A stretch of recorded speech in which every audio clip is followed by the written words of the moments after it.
दोस्तों नमस्कार, स्वागत है आप सभी का आज की इस नई वीडियो में। वीडियो बहुत ही शानदार होने वाली है, अंत तक बने रहिएगा। शाम के धुंधलके में हवा के मध्यम संगीत पर झूमते फसलों के झुरमुट से चूड़ियों की खनक के बीच एक प्रस्तध्वनि सुनकर जयप्रकाश के कान खड़े हुए। बिजुरी, ये मैं तुम्हारे लिए लाया हूँ। तुम्हें बहुत भाती है ना ये हरी हरी कांच की चूड़ियाँ। लाओ, मैं तुम्हें अपने हाथों से पहना दूँ। कहते हुए उसने यानी विजय ने बिजली की कलाई पर हाथों में लेना चाहा। पर तुमने तो कहा था ना कि इस सावन में तुम बाबूजी से मेरा हाथ मांगने जरूर आओगे। पर तुम। बिजुरी ने बात अधूरी छोड़ दी। उसने अपनी काजल लगी डबडबाई आंखों से विजय की ओर देखा और अपनी कलाई धीरे से वापस खींच ली। विजय उसके उदासी में लिपटे उल्हाने को सुनकर तड़प उठा। पगली, जरा सी बात पर इन मोतियों को यूं ना बहाओ। थोड़ा सा विदाई के लिए भी बचा कर रखो, नहीं तो लोग क्या कहेंगे। दैया रे दैया, ये देखो रे नया जमाना। छोरी विदाई के समय भी जरी को नहीं रोई। विजय ने उसके गालों पर ढुलकाए प्रेम के अनमोल मोतियों को अपने रुमाल में संजोकर रखते हुए उसकी ठोड़ी पकड़कर चुहल करना चाहा। लेकिन बिजरू की झरझर बहती आंखों को देखकर वह बेचैन हो उठा। उसने बिजुरी की हथेलियों को अपनी हथेलियों के बीच में रखकर उसकी आंखों में झांकते हुए कहा, मैं तुम्हारे प्यार और विश्वास को कभी टूटने नहीं दूंगा, समझी तुम। मैं बहुत जल्दी अपने बाबूजी को लेकर तुम्हारे घर आऊँगा। उन दोनों के बीच चल रहे प्रेम प्रलाप को सुनकर जयप्रकाश तिलमिला उठा था। उसके कानों में जमींदार के भाई ललन सिंह की आवाज़ गूंज उठी थी, अरे जाओ जाओ, बड़े आए हमारे घर की बहू बेटियों को नसीहत देने वाले। अपना घर अपनी बेटी तो संभाली नहीं जाती और चले हैं हमें संस्कारों की घुट्टी पिलाने। यानी ललन सिंह ने बिजुरी के बारे में सच ही कहा था। जयप्रकाश खेतों के झुरमुट से निकलकर उन दोनों की नज़रों से बचते हुए तेज तेज कदमों से चलकर अपने घर पहुंच गया।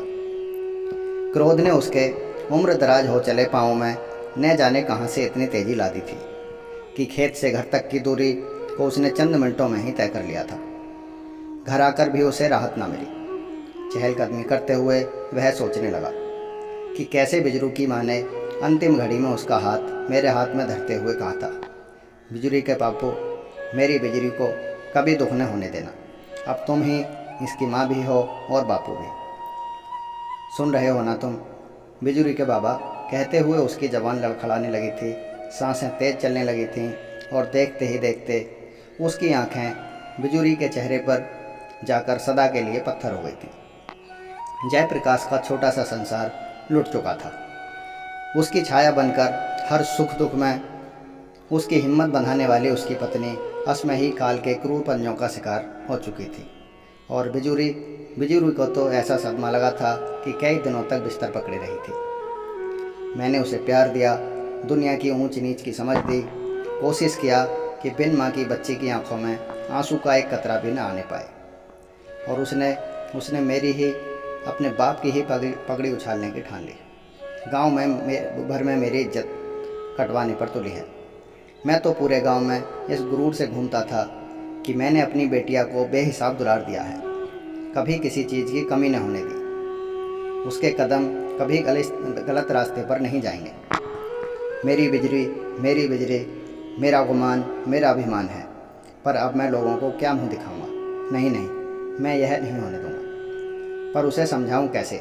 जयप्रकाश मारे चिंता के चहलकदमी करते हुए खुद ही बड़बड़ाए जा रहा था। अचानक जयप्रकाश को अपने साले की याद हो आई, जिसने कुछ महीने पहले ही शहर के एक रईस खानदान का रिश्ता यह कहकर बताया था कि उसकी कोई मांग नहीं है, बस वे एक सीधी सादी घरेलू लड़की चाहते हैं जो उनके बेटे और घर को जोड़कर रख सके।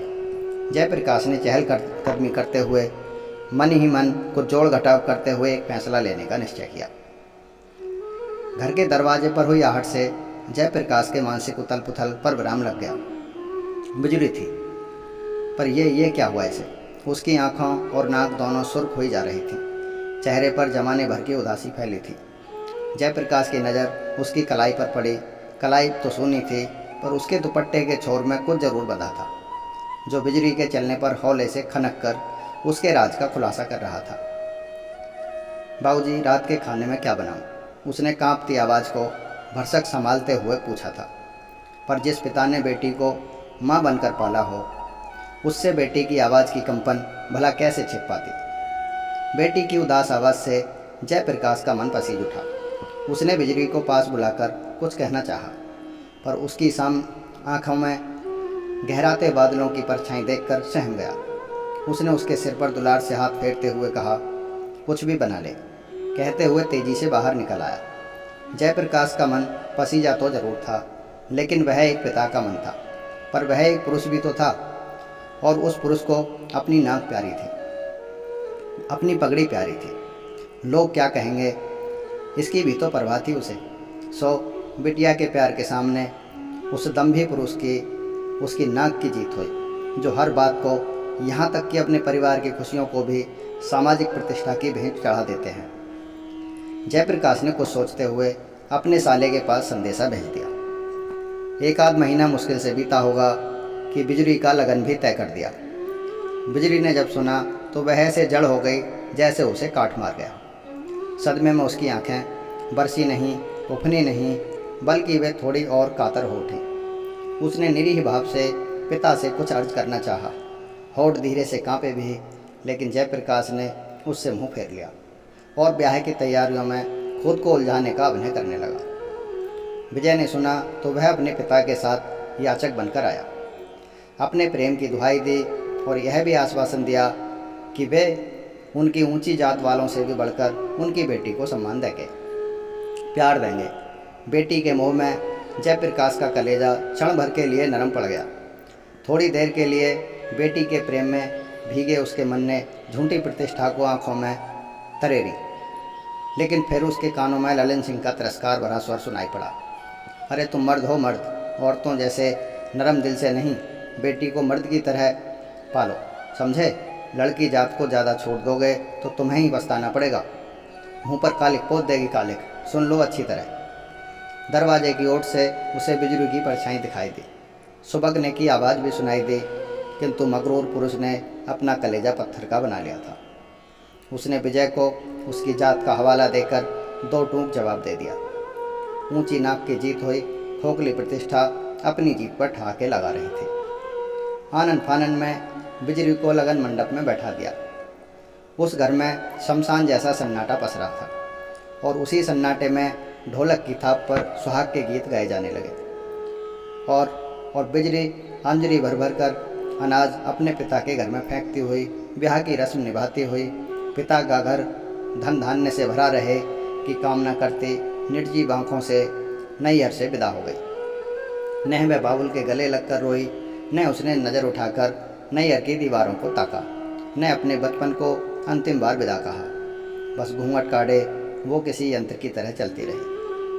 पिता ने कलपते हुए बाहें भी फैलाईं, लेकिन बिजली तो एक सुहागन लाश की लाल जोड़ा पहने, पैरों में महावर लगाए, मांग में चमकता हुआ पीला सिंदूर और भर भर हाथ चूड़ियाँ पहने डोली में जाकर बैठ गई थी। पिता को विदाकर जयप्रकाश चौकी पर आकर उदास बैठ गया। तभी उसकी नज़र बिजली के दुपट्टे पर गई, जिसके छोर में कुछ बंधा था। दुपट्टे की गांठ खोली तो वही हरी हरी चूड़ियाँ खनखना उठीं, जो विजय ने बिजली को पहनानी चाहिए थी।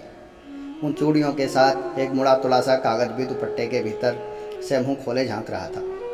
जयप्रकाश उसे पढ़ने लगा, पर हर अक्षर के बाद उसकी आंखें धुंधला जाती। न जाने कितनी बार आंखों को पहुंचने के बाद वह 4 लाइन पढ़ सका। बाबूजी, जा रही हूँ तुमसे दूर, बहुत दूर, फिर कभी ना लौटने के लिए।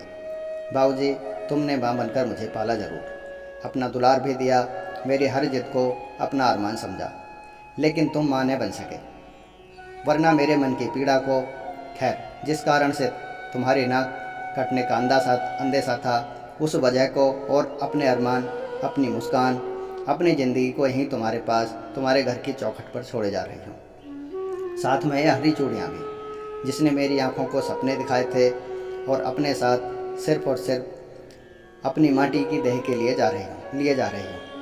सावन के मेघ झूम झूम कर बरस रहे थे। शायद बिजली के लुटते अरमानों पर मेघ भी शोक गीत गा रहे थे। उन्हीं बूंदों के कुछ कतरे विजय की आंखों से भी फूट रहे थे, और जयप्रकाश की लाचार विवश आंखों से भी, फटी फटी आंखों से चौकी पर पड़ी उन हरी हरी चूड़ियों को देख रहा था। दोस्तों, चैनल को सब्सक्राइब करें, कमेंट करें और बेल आइकॉन ज़रूर दबाएं।